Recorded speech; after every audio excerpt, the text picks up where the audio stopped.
আজকে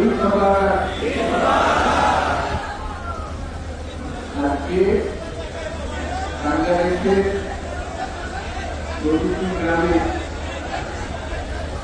প্রতিটি বাজারে, প্রতিটি গঞ্জে, প্রতিটি শহরে ঈদের জামাত অনুষ্ঠিত হচ্ছে। আমরা জাতির পক্ষ থেকে জামাতের যারা সেখানে শহীদ হয়েছেন তাদেরকে ঈদ মোবারক জানাচ্ছি। একটু জোরে বলেন, তারা সবাই করতে পারে। যারা ঈদের জামাতে শহীদ হওয়ার সুযোগ পান নাই তাদেরকেও আমরা ঈদ মোবারক জানাচ্ছি। সেটাও সুযোগ খবর। আমাদের মা বোনেরা, মহিলারা যারা ঘরে আছেন তাদেরকে আমরা জাতির পক্ষ থেকে ঈদ মোবারক জানাচ্ছি। আমাদের প্রবাসী শ্রমিকরা যারা বিদেশে আছে তারা বছর কষ্ট করে আজকে হয়তো ঈদের জামাতে যেতে পারবেন কিংবা যেতে পারবেন না, কিন্তু জাতির পক্ষ থেকে আমরা তাদেরকেও ঈদ মোবারক জানাচ্ছি। যারা বাংলাদেশে আছেন পৃথিবীর বিভিন্ন দেশে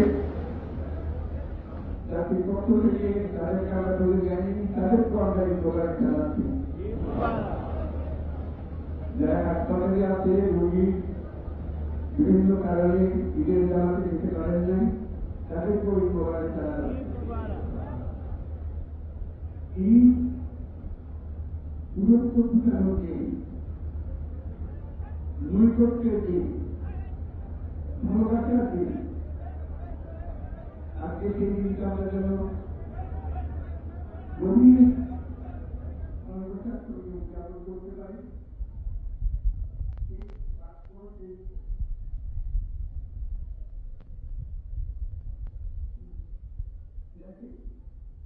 আমরা যেন সবার কাছে পৌঁছে দিতে পারি। আজকে একটা নতুন ঐক্য গড়ে তোলার দিন, এবং আমরা চাই সবাই ঐক্য গড়ে তুলতে চাই। ঈদের জামাতের এটাই আমাদের কামনা। আজকে মনে রাখতে হবে, মনে রেখে আমরা অবশ্যই যেন স্মরণ করি,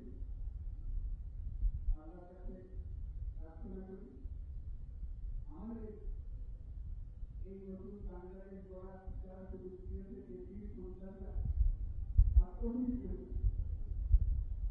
আল্লাহ যেন তাদের দূরে মাফিরাত দেন, তাদের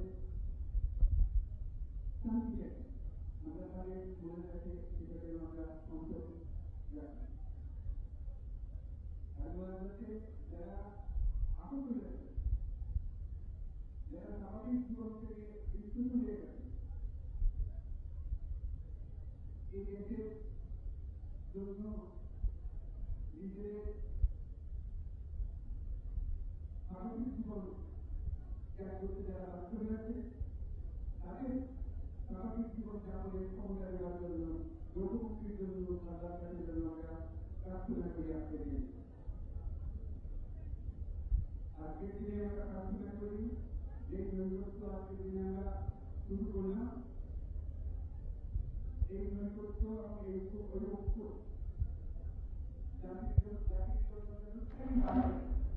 আমরা যেন একটা ঐক্যবদ্ধ জাতি হিসেবে সামনে এগিয়ে যেতে পারি।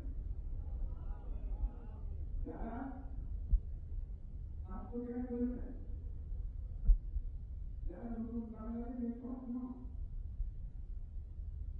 বাস্তবায়ন করার জন্য নিজের আত্মহুতি দিয়েছেন, দেশে থাকলেও স্বাভাবিক জীবন যাপন করতে পারছেন না, তাদের স্মরণে আমরা জন্য মনোজাত করি আল্লাহর কাছে।